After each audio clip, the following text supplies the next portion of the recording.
Priscila, nessa pandemia a galera tá meio zoada, né? Eu tenho uma amiga que ela tava toda paranoica porque ela teve que se mudar e ela tava com medo de sofrer contaminação. Aí eu perguntei pra ela: vem cá, e você é grupo de risco? Aí ela: não sou grupo de risco não. Me fale alguma coisa pra poder me deixar mais calma.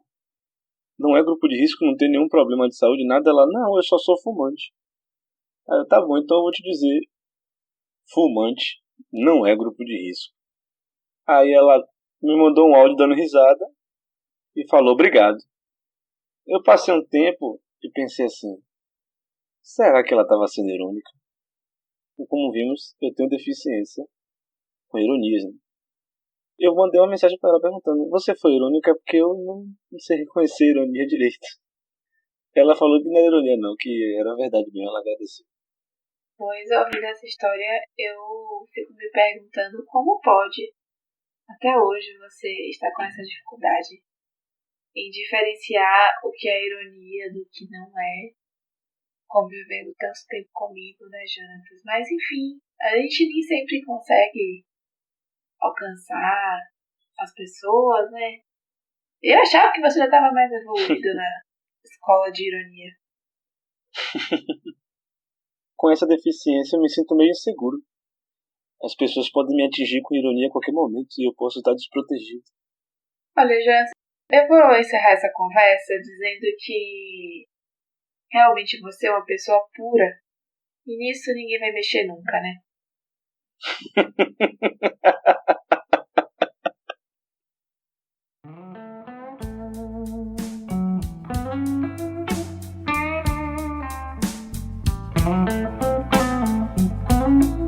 Oi, Jonatas! E aí, tudo bem? E aí, Priscila, tudo certinho? Tranquilo aqui. Sim, tudo certo, meu pai. Jonatas, hoje nós vamos falar neste podcast de uma palavrinha que só tem 4 letras e milhares de significados, que é fogo. Você falou parecendo uma turma sua, né? De educação infantil. Hoje vamos falar de uma palavrinha de 4 letras e muitos significados. A palavra fogo. Ah, mas antes de falar fogo, eu falaria: gente, tem um colega de vocês que começa com essa letra. É o Fernando! Eu teria que fazer isso. Eu não fiz, então não valeu. Então quer dizer que hoje vai ser aqueles esperados midis que a palavra já não é tão subjetiva, né? Porque geralmente a gente tem feito um midcast. Você não acha fogo uma palavra subjetiva, não é isso, meu querido? Sim, Priscila. Não brigue comigo, não. Desejo já começa subjetivo. Memória já começa subjetivo. Parece que é Jonatas que decide se uma palavra é subjetiva ou não. Então tá bom, não vamos brigar não, Jonatas. Vamos brincar que é melhor. Tem um jogo pra você. Vamos brincar que é melhor. Eu vou tentar explicar, tá bom? É quase uma criação nossa, né? Já que estamos falando de subjetividade, dicionário, eu tenho algumas palavras que eu vou lhe dizer qual é a palavra e você deve me dizer qual é o significado dela e utilizá-la em uma frase, num contexto. Você fará o mesmo comigo. Só que é claro que a gente não vai lançar palavras super simples, que todo mundo sabe, ou que a maioria das pessoas sabe o significado, né? Usando as palavras mais complicadinhas aí, que provavelmente você nunca ouviu e eu nunca ouvi. Entendeu as regras, Jonatas? Entendi. Está entendido. Massa! Posso lhe dizer qual é a primeira palavra que você tem que me dizer qual é o significado? Pode dizer. Certo. A palavra é períbolo. Períbolo? Isso, períbolo. Períbolo. Períbolo. Períbolo. Me veio várias ideias agora. Porque períbolo tem uma sonoridade parecendo que é uma parte do corpo, né? Poxa, eu tô sentindo uma dor no períbolo. Mas também tem uma coisa que ele pode ser um sinônimo distante de perímetro, né? Não, a gente vai fazer as coisas aqui dentro desse perímetro. Mas eu acho que Interessante. eu vou dizer. Mas eu acho que eu vou dizer que essa parte é uma parte do corpo. Períbolo é uma parte do corpo. Fica mais ou menos aonde? Eu fui no médico e o médico falou que o meu períbolo está inflamado. É um osso que fica, sei lá, perto do nariz. Então você estaria com uma peribolotite. Geralmente os nomes são assim, né? É porque tudo que termina com it é inflamação. Tá bom, esse é o seu palpite então, Jonatas. Esse é meu palpite. Olha, você estava bem mais quente com a sua outra hipótese sobre o períbolo. Porque se refere a perímetro, a área.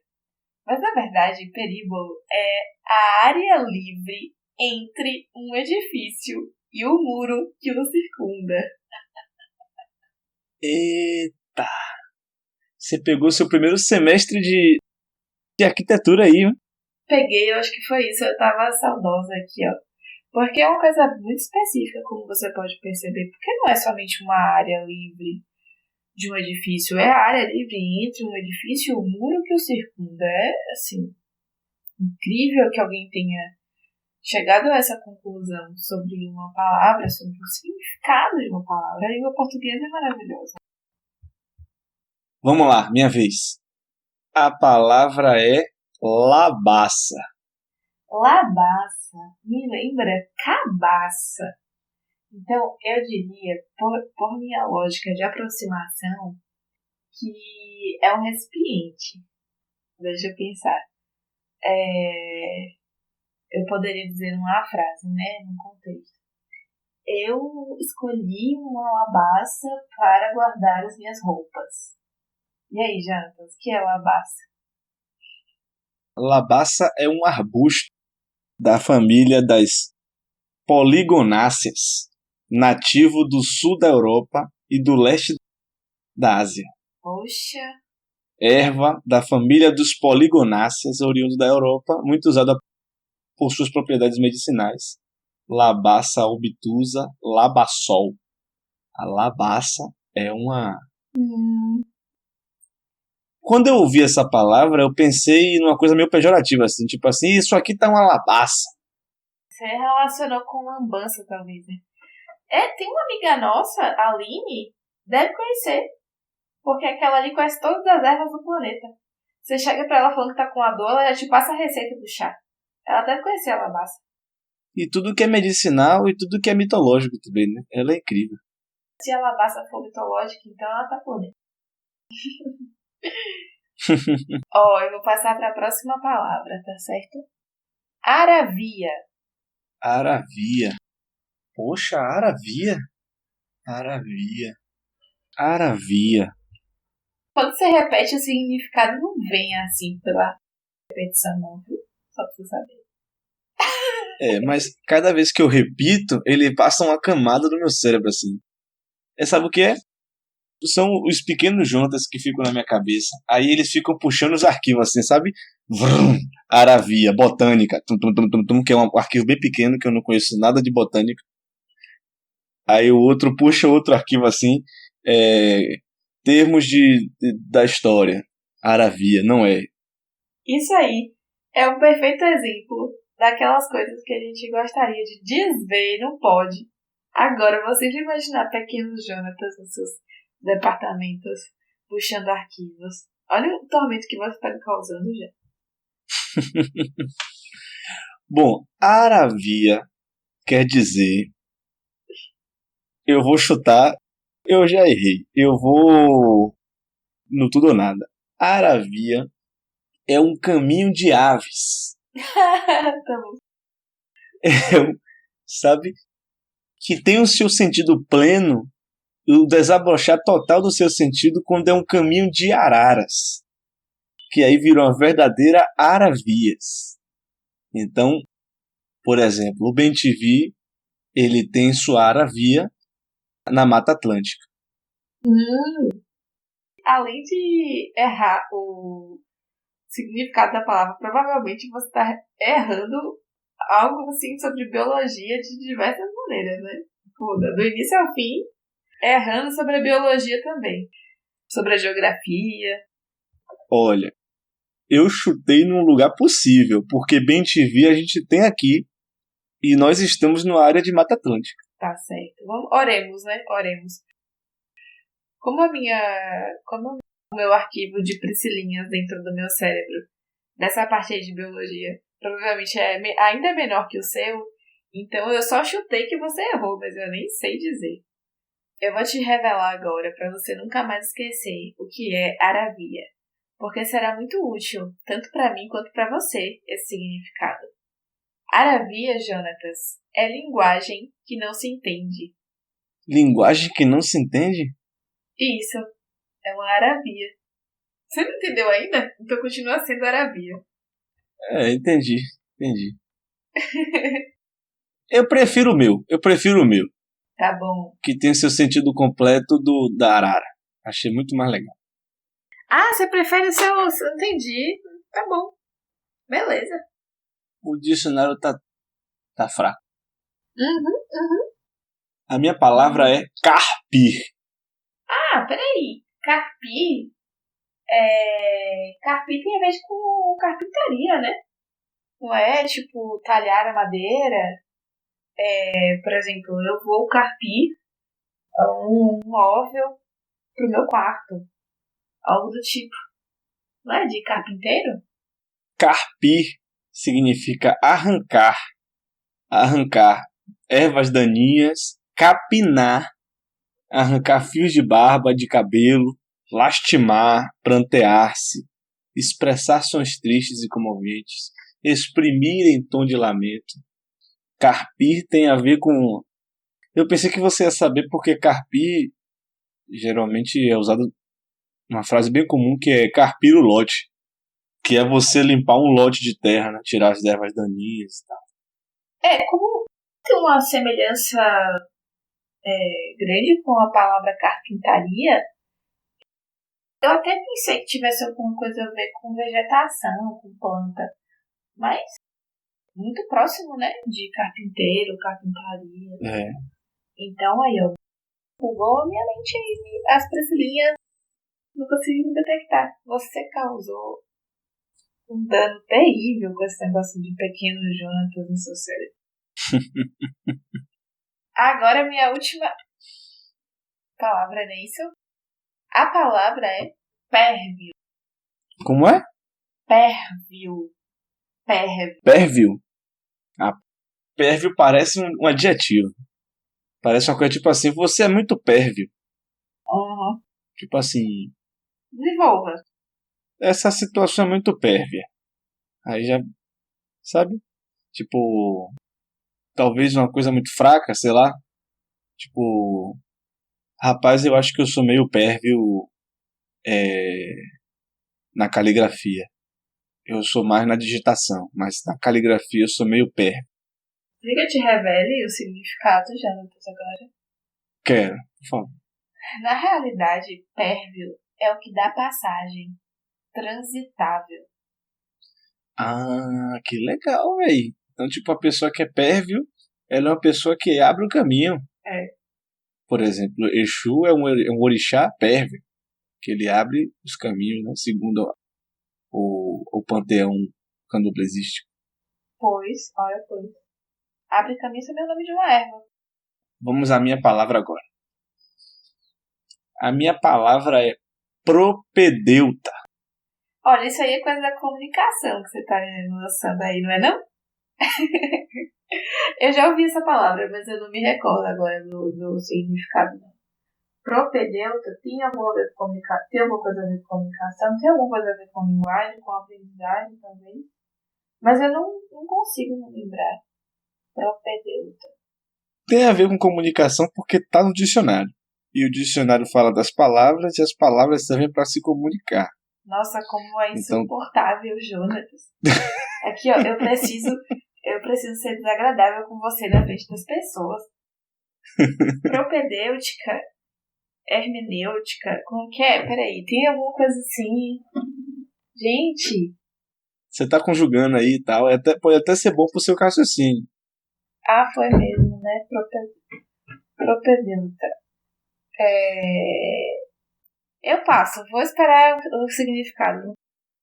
O propedeuta é o especialista em propedêutica. Que é? E a propedêutica é a introdução de uma ciência. Instrução preparatória, ciência preliminar. Introdução a estudos mais desenvolvidos de determinada disciplina. Por exemplo, a propedêutica da linguística é estudar soci, sabe? A propedêutica da história é estudar métodos historiográficos ou pré-história, entendeu? Alguma coisa que vem antes dos conteúdos mais desenvolvidos de uma disciplina. Bom, provavelmente na faculdade de pedagogia eu ouvi essa palavra, mas o aprendizado não foi significativo o suficiente para que eu registrasse em minha memória. É uma palavra que funciona mais escrita do que falada. Tipo assim, você vai escrever um artigo, aí você deve escrever assim, por exemplo, sei lá, estudar Milton Santos pode ser uma propedêutica interessante para poder pensar a complexidade dos estudos que envolvem a sociedade brasileira atualmente. Tipo isso, entende?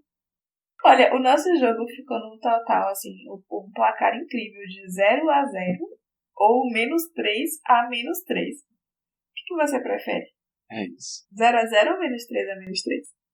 Eu prefiro ganhar com você do que perder pro mundo. Ganhar com você junto, a 0-0 é melhor do que -3 a -3, porque -3 a -3 fica parecendo que a gente perdeu do dicionário. E 0-0 fica parecendo que na disputa de nós dois nós só fizemos jogar. E agora a gente tem que ir pra parte séria, né? Que essa parte foi muito... Não foi coisa de gente séria, não. Ficar falando palavra difícil, isso não é coisa de gente séria. Vamos queimar tudo, né? Isso poderia ser uma expressão ligada a tabagismo, né? Vamos queimar tudo. Mas na verdade a gente só tá falando da discussão da palavra fogo.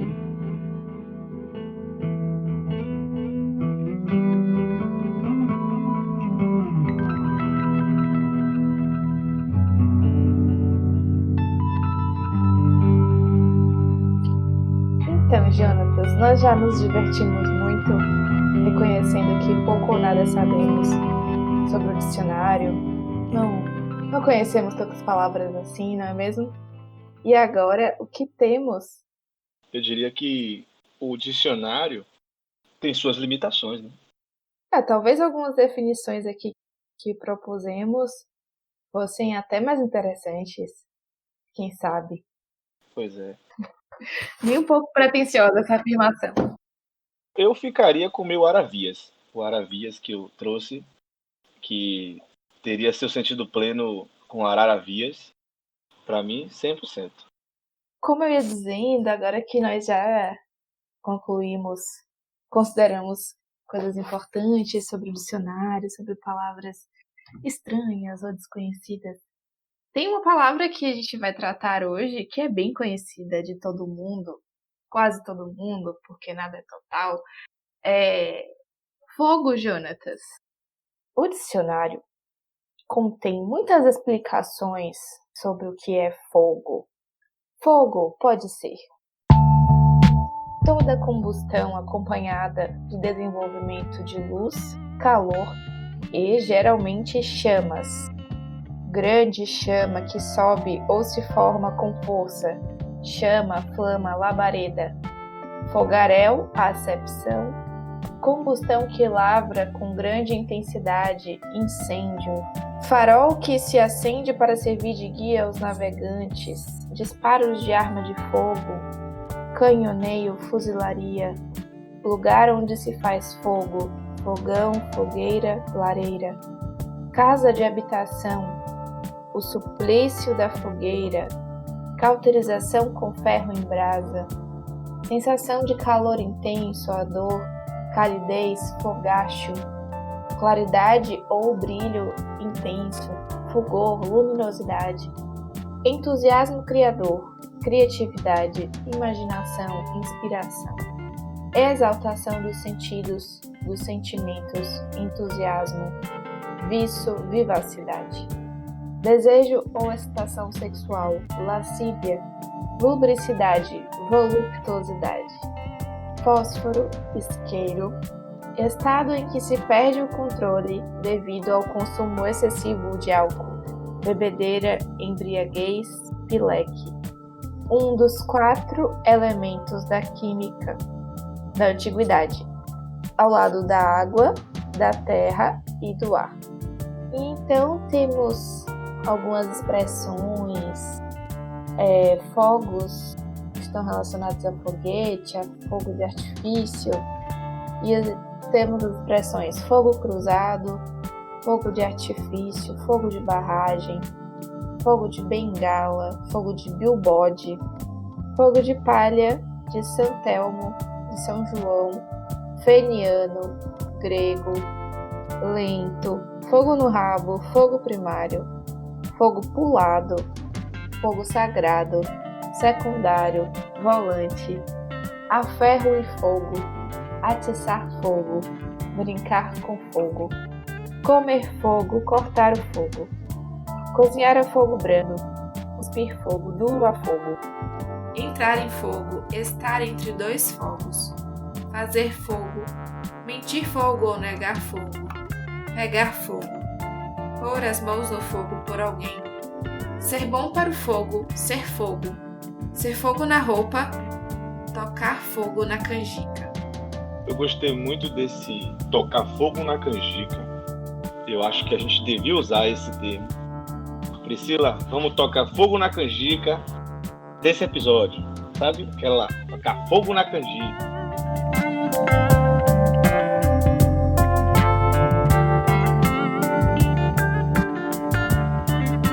Antes de qualquer subjetivação, Priscila, por exemplo, o que é que na sala dos professores, você que é professor infantil, é dito quando a criança é fogo? Por exemplo, rapaz, esse menino Raul, esse Raul é fogo, viu? O que esse menino é? Olha, geralmente essa expressão, né, Raul é fogo, tem a ver com a agitação, com a criança que não, geralmente, né, que não segue muitas regras, muitos protocolos. Seria o primeiro a tirar a máscara, voltando às aulas depois da quarentena. Raul seria realmente o primeiro a abraçar todo mundo.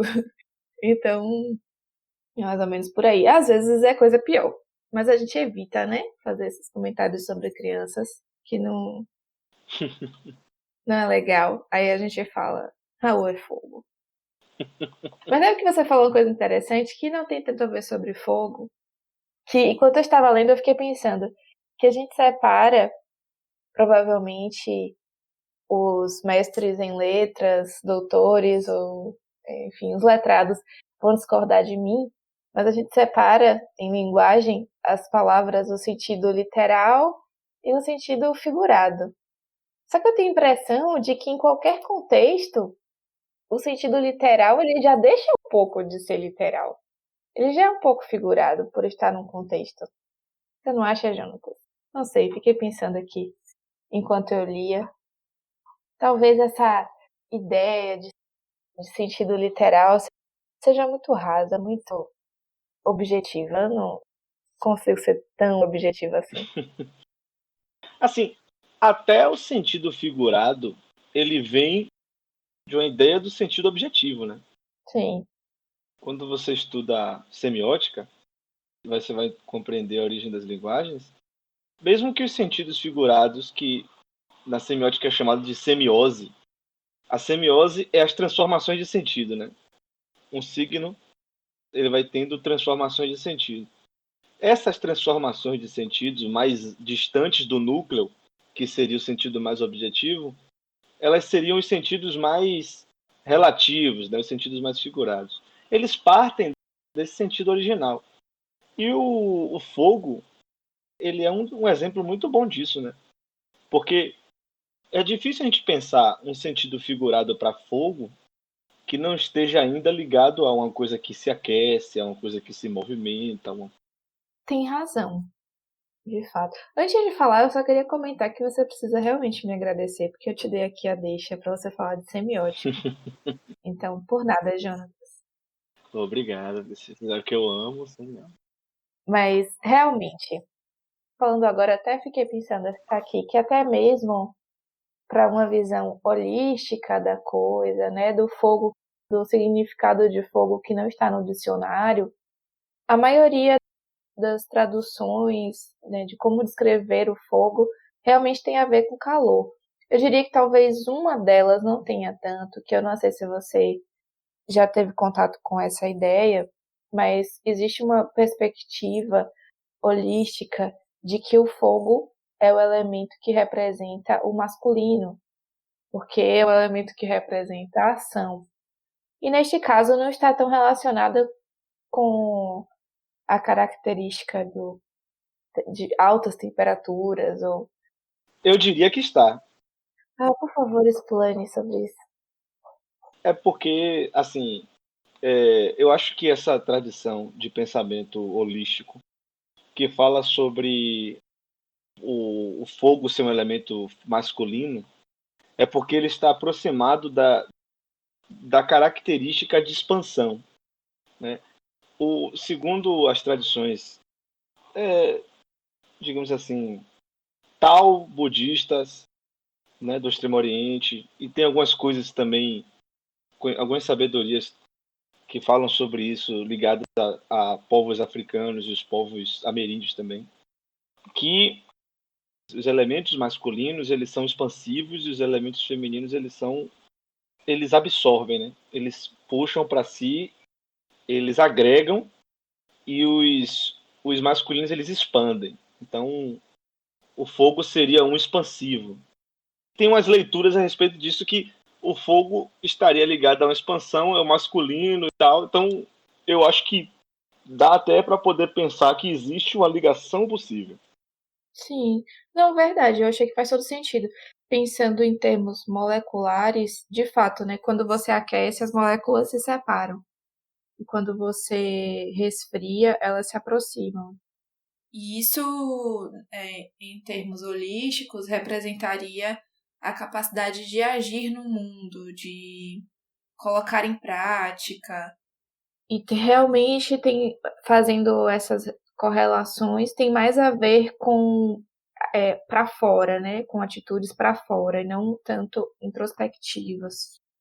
Agir no mundo seria você pensou, você elaborou ideias e você executa, enquanto outros elementos trazem mais a noção de introspecção, de decidir consigo mesmo, né? Enfim, realmente até neste caso tem a ver com aquecimento.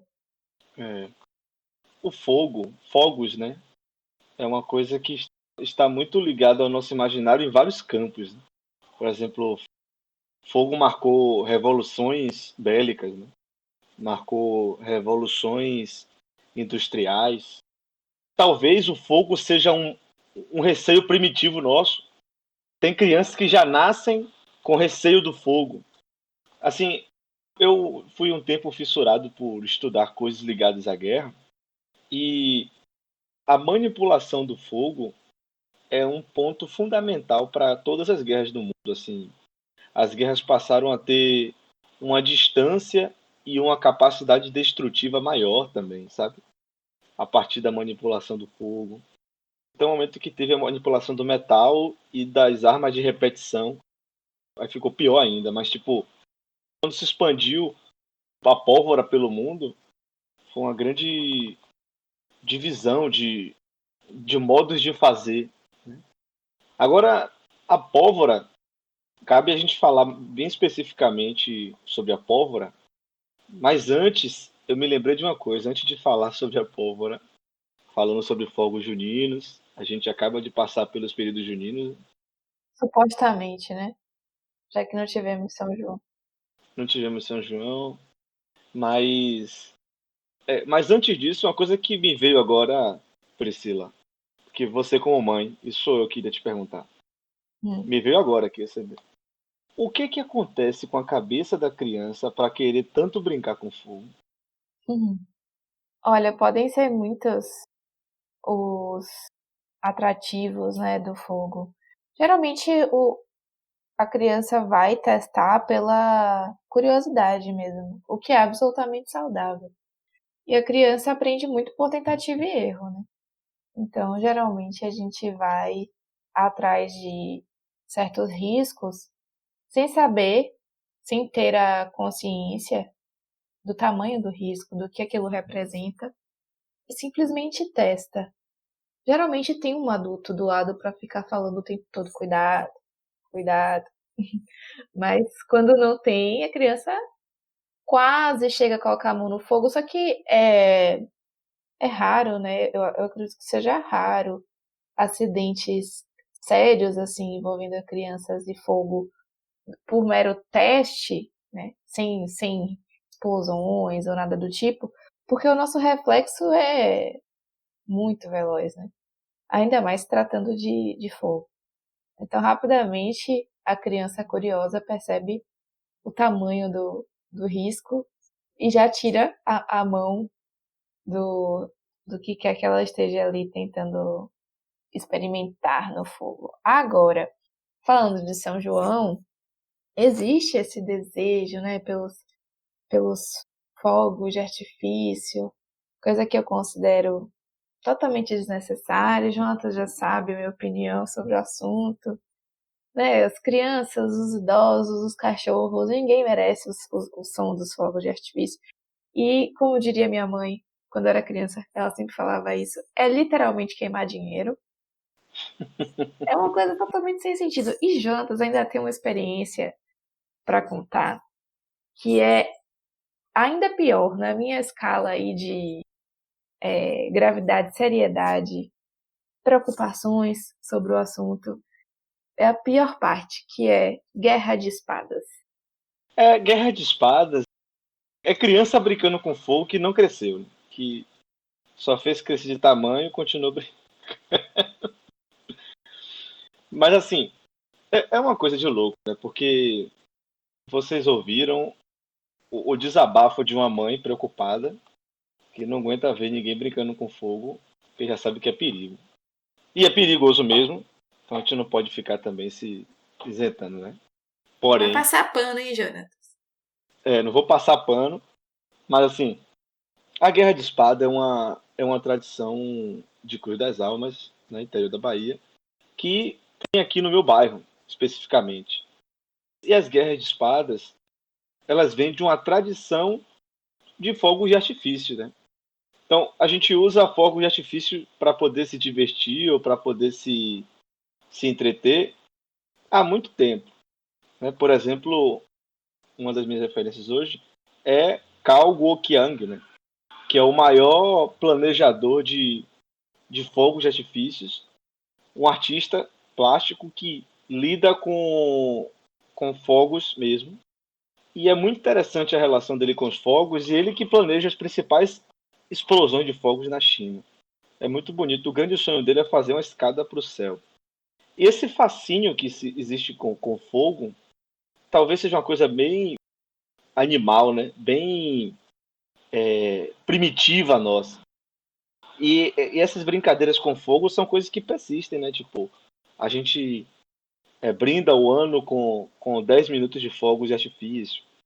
Eu acho que também tem o lance dos incensos, por exemplo, quando se coloca incenso para poder defumar a casa, ou seja, ou para honrar algum altar. Acho que existe também uma certa ideia de que aquela fumaça, aquilo tem um fascínio, aquilo desperta uma subjetividade fantasiosa, sabe? Talvez o fogo seja o elemento da natureza que leve mais o encanto mágico de todos, sabe? E a espada, e talvez visualmente falando, plasticamente falando, a espada, a guerra de espada seja uma magia, seja um confronto épico mágico ao vivo, assim, sabe? Eu consigo visualizar isso toda vez que ocorria a guerra de espada aqui na rua, que era isso, assim, é você vendo de uma tora de bambu sair uma chama enorme em forma de espada ganhar pressão e ela sair rodando sozinha, assim. Isso é impressionante, assim, é impressionante mesmo. Perigoso, isso é perigoso. Isso é perigoso, com certeza, assim. Eu nunca brinquei a sério, né? Mas eu sempre via, eu sempre parava, saía na rua pra ver, e assim, é guerra jogando um pro lado pro outro, e o grande desafio era você tentar pegar uma que já tá em andamento e jogar de volta. Claro que já tiveram acidentes, já tiveram vários problemas, isso tudo. O que me fascina nessa guerra, primeiro, é que é uma tradição junina, que é uma tradição católica, mas que tem um pano de fundo bastante pagão, né? De solstícios de inverno ou verão, dependendo do hemisfério do mundo. E assim, uma mistura também, porque essa tradição de brincar com fogos tem muito a ver com uma tradição chinesa, né? De você soltar fogos para comemorar coisas e tal. Enfim, o que me fascina é esse background. Agora, eu sou a favor, como tudo, né? Eu sou a favor, principalmente de coisas ligadas a isso, né? Ligadas a uma tradição, ligadas à cultura.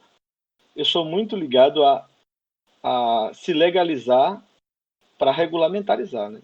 Então, eu acho que não adianta você ficar proibindo, porque as pessoas vão continuar fazendo, né? Não é uma coisa, não é simples. Mas, enfim, o que me fascina dos fogos de artifício é isso. É que o fogo é um elemento que está muito mais próximo do imaginário mágico. Inclusive, no início do cinema, eu não sei se você sabe, Priscila, no início do cinema, os principais efeitos especiais ligados a explosões eram feitos mecanicamente. Eles queriam fazer uma explosão de um carro, eles explodiam um carro. E gravava, filmava isso. Uau. Olha, Jonathan, sobre a guerra de espadas, a última coisa que eu vou comentar é que, por mais calor envolvido que exista nesse assunto, simplesmente me dá frio na espinha. Só de pensar. Então, eu não estou tão. Não precisaria pensar muito sobre isso que você disse, de proibições, legalização, porque eu acho aterrorizante. Mas concordo com você que é mágico. Apesar de que o elemento mais mágico hoje no cinema, que todas as crianças estão amando há muitos anos, acho que uns 3 anos já, é a água, né? Frozen É, está aí dominando todas as paradas. é verdade, quem diria, né? Quem diria que. Mas não vamos queimar a pauta, Priscila, porque a gente vai fazer essa série. Já vamos fazer essa série dos 4 elementos. Hoje foi fogo e à frente faremos mais elementos. Vamos ver quantos episódios o Jonathan vai sugerir até o final deste podcast. A gente podia começar a fazer essa gincana. Vai ser infinito. Não subestime a minha capacidade, Priscila. Não subestime. Você falou do incenso e me fez pensar que o incenso tem a ver com outro aspecto, uma outra característica do fogo, que é o poder de transmutação do fogo. E que é tratado na espiritualidade, né, como essa capacidade de superação ou transformação de algo, provavelmente a princípio negativo, em uma outra coisa, uma outra circunstância. Enfim, quando a gente fala de transmutar, a gente pensa em transformar, mudar para melhor, né? Ou fazer com que outros novos sentidos aconteçam e com isso aspectos negativos daquele sentido primordial sejam superados. Pelo menos é como eu entendo essa característica de transmutação do fogo, visão holística da coisa. E o incenso tem esse papel, a vela também, né? Muitas pessoas usam a vela para meditar. Algumas pessoas fazem esse ritual de queima de algum objeto. Inclusive, as pessoas têm sugerido queimar a roupa que usou no ano novo, né? Na virada de 2019 para 2020. Pra poder acabar esse ano. Pra transmutar, porque tá difícil. Queime todos os objetos que você usou na virada do ano. Inclusive, se Tem que quiser queimar. queimar 2020, tá valendo. Uma grande Tá fogueira. valendo. Vai virar ser um. Isso é verdade. O fogo, ele é um elemento diferente dos outros. Ele não é um elemento físico, né? Ele não é material. Não tem como você estocar fogo, né? Ele é uma reação. Diferente da água, da terra e do vento, né? A água, a terra e o vento, eles são materiais. Eles estão em algum lugar na terra. Você pode guardar, inclusive, de alguma forma possível. E o fogo não. O fogo ele é uma coisa que não é material, mas ele reage sobre os materiais. Um fogo intenso sobre um metal derrete. Um fogo sobre um alimento ele cozinha, frita. Então, talvez o fogo seja o elemento da reação, né? Talvez seja o elemento da influência. Talvez o fogo, acho que parte do significado desse elemento está ligado a uma ideia de reagir, de se relacionar, de se contaminar. Isso explica muito sobre os arianos, inclusive. Mas eu não vou tocar nesse assunto. Você não disse isso, né? Eu não disse isso, é só uma coisa que eu poderia dizer, eu não disse. Talvez esses aspectos todos aí que você trouxe cheguem num ponto que eu acho bastante importante assim sobre o fogo, que é uma certa característica paradoxal, como a maioria das coisas na vida, né? Que é assim, ao mesmo tempo, o fogo ele aquece, mantém vivo, ele possibilita a vida por meio do calor que fornece. E esse mesmo fogo ele pode consumir, ele pode destruir. Então, um elemento que tem muitas faces. Inclusive, eu sempre gosto de pensar na analogia do fogo como uma chama interna que mantém as pessoas ativas e que mantém as pessoas interessadas, motivadas, apaixonadas pela vida. Enfim, talvez apaixonadas não seja uma boa palavra, mas isso aí é coisa para outro podcast, né? E o que eu acho mais engraçado é que permitir que essa chama se acabe seria como consumir uma vida dentro de si. Então, é uma relação assim que não tem fim, né? Entre o que você dá vida, o que você mantém aceso e o que você permite que seja consumido, que se acabe, que deteriore. Então, o fogo tem muitas simbologias em nossas vidas, inclusive sobre esses aspectos emocionais, psicológicos, de como a gente lida com as coisas no dia a dia. Sempre penso sobre isso. Tem. Eu não me lembro bem onde eu li, mas eu acho que foi algum escrito cabalístico, assim, falando sobre a alma humana ser fogo de Deus, uma coisa assim. Se você for olhar, é uma imagem possível, né? É uma figura possível. Você pensar a alma humana figurada pelo fogo, né? Como se a vida fosse uma chama. Isso está no imaginário, né? Uhum. Essa chama, e quando se apaga, a pessoa morre, né? É tipo, tem essa entidade figurativa no nosso imaginário. Seguindo ainda essa linha simbólica, o fogo também representa a purificação, né? Tem muitas, acho que as principais religiões do mundo tratam do fogo como um elemento purificador. Se você for olhar, por exemplo, na tradição cristã e judaica, Deus é fogo consumidor, que consome o pecado, que consome a impureza e tal. Na tradição islã também tem o fogo dos montes, que purifica a impureza do mundo. Mas, Jonatas, por que o inferno é de fogo? Poxa, tá no nosso imaginário isso, né? Existem três, acho que biblicamente falando, existem três lugares finais pós-vida que que tem fogo, né, envolvido, que é o lago de fogo, que é como se fosse a prisão do diabo, né, de Lúcifer. Tem o inferno, que é tipo a penalidade para as almas impuras. E tem um terceiro lugar que é acho que é o Hades, que eu não me lembro direito o que é, enfim. Eu já assisti Hércules, mas não sei também. Inclusive, só queria deixar claro que eu não acredito em céu e inferno. Então. Não, eu também tento não acreditar muito objetivamente nessas coisas. Isso tudo pode ser meio. Podem ser ilustrações, assim, ou então podem revelar sobre outras coisas, enfim. Tenho mais curiosidades do que crenças, assim. Acho que mais interessante do que outra coisa. Mas eu acho que a ideia de que, primeiro, o fogo é um elemento de tormento ligado à dor, né? Quando a pessoa se queima, tipo assim, é uma experiência que você não, com certeza não quer ter novamente, né?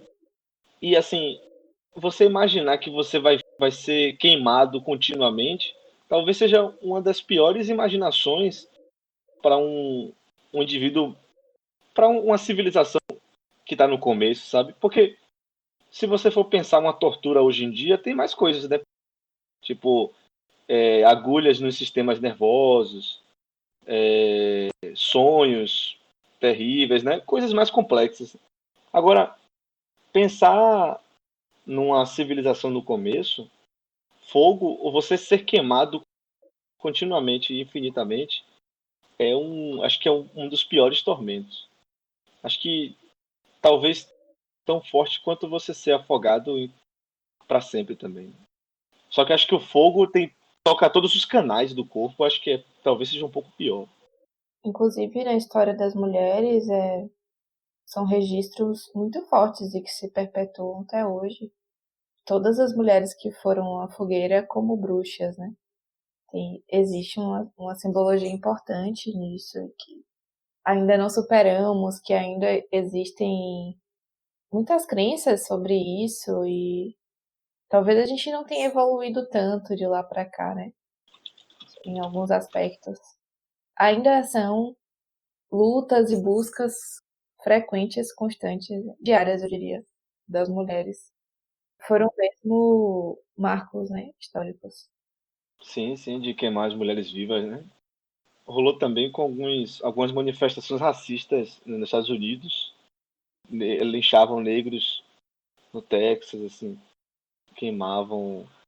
Isso figura muito claramente como as minorias sofrem na história, né? Ao que viagem, as civilizações pensam como seria o pior tormento, né? Que é ser queimado em vida. A gente, como humanidade, consegue imputar a um grupo de pessoas isso, sabe? Que é negros e mulheres. Rapaz, isso é muito triste. E ainda tinha um aspecto muito cruel, que era servir de exemplo. A exposição daquele momento como uma maneira de mostrar, né, de evitar, de inibir determinados comportamentos. Talvez ligado ainda àquela ideia de purificação, né? Também tem isso. Provavelmente, eu não entendo muito, mas eu acredito que sim, faz sentido aqui. Não faz sentido, mas é provável que isso tenha sido associado. O fogo também tem associação com poder. Poder, capacidade. Tanto que um dos significados que o dicionário dá é de poder de fogo, né? É a capacidade de você enfrentar alguma coisa e tal. Por mais que o fogo não seja um material que a gente possa guardar para poder dizer que tem, para ser coalizão com alguém, os elementos necessários para a produção disso já foram barganha para negociações mundiais, né?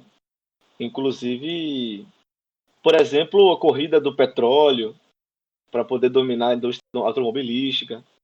Tudo isso, digamos assim, são figurações das extensões do fogo, né?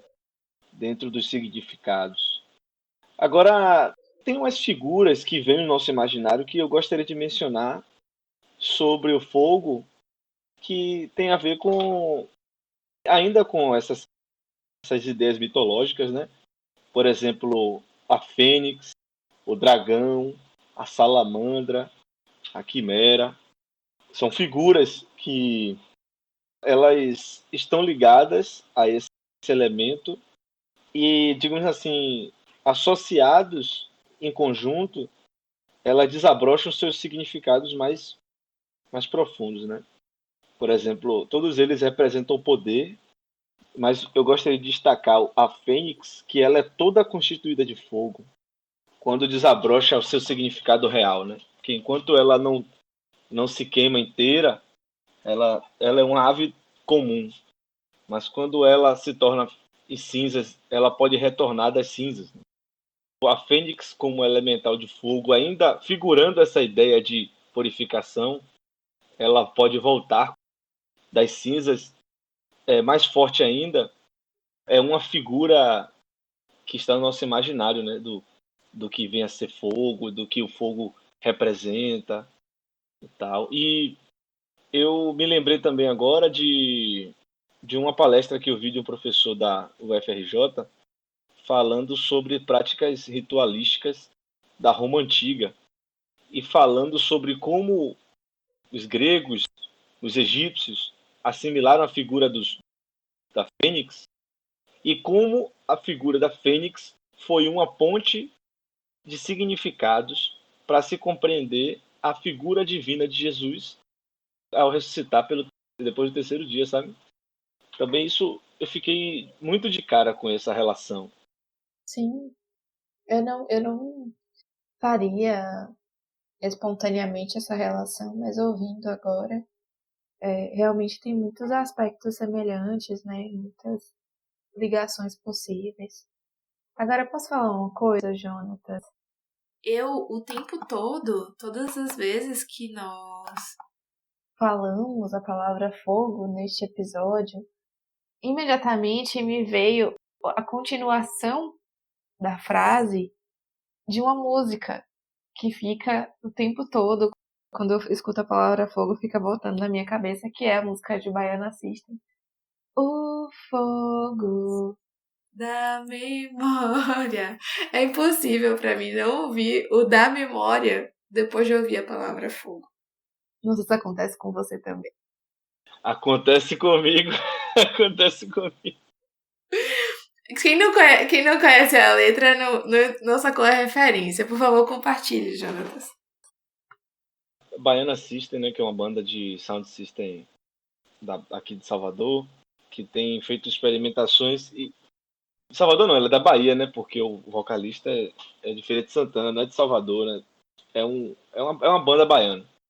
E essa banda, ela tem feito muitas experimentações e no último álbum deles, que é o álbum O Futuro Não Demora, eles fizeram várias experimentações com povos tradicionais do Recôncavo Baiano e tradições do Recôncavo Baiano de uma forma muito bonita, assim. E eles brindaram com 2 singles. Eles abriram o álbum com 2 singles, que é basicamente as músicas que fecham e abrem um álbum. Que um single é o fogo e outro single é a água. A água a gente pode falar em outro momento, claro, mas o que a gente vai falar aqui é fogo. E fogo, eles fizeram uma parceria com a Orquestra Afro-Sinfônica, que é uma orquestra maravilhosa, que já tocou com Maria Bethânia, coisa linda demais. A letra é mais ou menos assim, ó. O futuro não demora. Já aconteceu, olha o que já aconteceu. Já aconteceu com você, aconteceu comigo. O fogo que queima em você, também queimar comigo. O futuro não demora, deixa o fogo te queimar, que o brilho dos seus olhos ilumina o meu olhar. A brisa da tarde respirava, eu vejo no jardim só uma flor. A brisa da tarde já respirava, vejo no jardim só uma flor. Quis dar o cheiro forte da liberdade. Eu acho que talvez uma coisa que é muito bonito do fogo é a capacidade de contagiar. Isso pode ser para o mal também, né? Mas a capacidade de contagiar é incrível. Esse elemento que figura o fogo que queima em você também queimar comigo é uma coisa muito bonita, porque o ritmo a estética da música leva a uma nostalgia, leva a uma tradição e assim, você reconhecer isso através da figura que acende em você, isso é fenomenal, assim, é uma coisa sentida, não é uma coisa que é discursiva, sabe? E acho que a figuração através do fogo é a cereja do bolo. Então, eu me lembrei de um episódio de Avatar, A Lenda de Aang, que fala sobre uma tribo escondida que domina o fogo de uma forma diferente. O desenho ele vem trazendo o domínio do fogo, que é o fogo dominador, né? O fogo buscando ser um império e tentando dominar o mundo inteiro. E nesse momento o Avatar precisa aprender a dominar o fogo. Ele vai atrás desse povo e esse povo ensina eles a dominar através de uma dança e através de um processo ritualístico. E esse processo ritualístico ele consiste no seguinte: ele tem que levar esse fogo até um altar que fica na montanha. Se o fogo for muito pequeno, ele não consegue levar, apaga antes de chegar. E se o fogo for muito grande, contamina tudo, não vai conseguir levar até lá, você só vai causar destruições. Isso é muito bonito, porque o que esse episódio traz é uma busca pela manutenção da vida e a vida como algo que você cuida, como uma chama. Se ela tomar os limites do saudável, pode, tipo, consumir coisas, pessoas, né, de uma forma não boa, assim. Não é saudável, não é sustentável. Bom, Jonatas, eu acho que nós esquecemos de mencionar que nós já estamos em outros museus, porque você já está falando de suas referências. E a minha referência é inevitável, é assim, é uma coisa que às vezes eu tento não ser tão constante, tão frequente, mas é, mais uma vez, Mulheres que Correm com os Lobos, Clarissa Pinkola Esté. Não tem como fugir disso. Neste capítulo de Mulheres que Correm com os Lobos, Clarissa conta a história de Vasalisa, uma menina que perdeu a mãe e que recebeu desta mãe um presente, uma boneca. As últimas palavras da mãe para Vasalisa são: se você se perder ou precisar de ajuda, pergunte à boneca o que fazer. Você receberá ajuda. Guarde sempre a boneca. Não fale a ninguém sobre ela. Dê-lhe de comer quando ela estiver com fome. Essa é a minha promessa de mãe para você, minha bênção, querida. Então Vasalisa vai morar com o pai e depois de um tempo com uma madrasta e 2 filhas dessa madrasta, que a tratam muito mal. Um dia elas pedem a Vasalisa para ir buscar fogo na floresta, apagam de propósito a lareira da casa e dizem que Vasalisa é a única que pode fazer aquilo, cumprir aquela missão. Vasalisa vai em busca do fogo e ela encontra a casa de uma criatura muito temível que se chama Baba Yaga. Existem muitos mistérios, muitas simbologias nessa história, e Vasalisa consegue o fogo com Baba Yaga, que entrega a ela uma caveira em chamas, em brasa. A conclusão da história é a seguinte: Vasalisa ia agradecer a Yaga, mas a bonequinha no fundo do bolso começou a saltar para cima e para baixo, e Vasalisa percebeu que devia só apanhar o fogo e ir embora. Ela voltou correndo para casa, seguindo as curvas e voltas da estrada, com a boneca lhe indicando o caminho. Era noite, e Vasalisa atravessou a floresta com a caveira numa vara, com o brilho do fogo saindo pelos buracos dos ouvidos, dos olhos, do nariz e da boca. De repente, ela sentiu medo dessa luz espectral e pensou em jogá-la fora, mas a caveira falou com ela, insistindo para que se acalmasse e prosseguisse para a casa da madrasta e das filhas. Quando Vasalisa ia se aproximando da casa, a madrasta e suas filhas olharam pela janela e viram uma luz estranha que vinha dançando pela mata. Cada vez chegava mais perto. Elas não podiam imaginar o que aquilo seria. Já haviam concluído que a longa ausência de Vasalisa indicava que ela, a essa altura, estava morta, que seus ossos haviam sido carregados por animais, e que bom que ela havia desaparecido. Vasalisa chegava cada vez mais perto de casa, e quando a madrasta e suas filhas viram que era ela, correram na sua direção, dizendo que estavam sem fogo desde que ela havia saído, e que por mais que tentassem acender um, ele sempre se extinguia. Vasalisa entrou na casa, sentindo-se vitoriosa por ter sobrevivido à sua perigosa jornada, e por ter trazido fogo para casa. No entanto, a caveira na vara ficou observando cada movimento da madrasta e das duas filhas, queimando-as por dentro. Antes de amanhecer, ela havia reduzido a cinzas aquele trio perverso. Então é isso, né, Pri? É isso, Jonatas. Nossa, será que a gente se queimou muito aqui hoje? Eu acho que a gente se aqueceu. Sim, principalmente em tempos de quarentena, é imprescindível se manter aquecido. É verdade, se manter quentinho. Uhum.